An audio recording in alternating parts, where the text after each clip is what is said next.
I'm going to be showing you how to fix your Zoom meeting slideshare full screen problem. So if your Zoom slideshare, which is screen sharing with slides, isn't going full screen properly, here are a few common causes and fixes. So the first thing you can do is use slideshow mode in PowerPoint. So make sure you're in full screen slideshow mode before sharing. In PowerPoint, click slideshow from the beginning.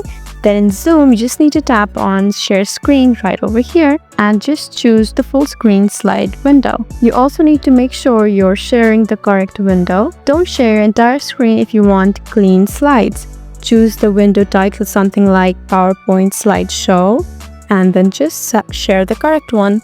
You can also try updating Zoom and PowerPoint. Outdated software can cause compatibility glitches, so update both apps to the latest versions. You can also use a PDF format as backup. If PowerPoint is glitching, export all your slides as PDF and share that in Zoom.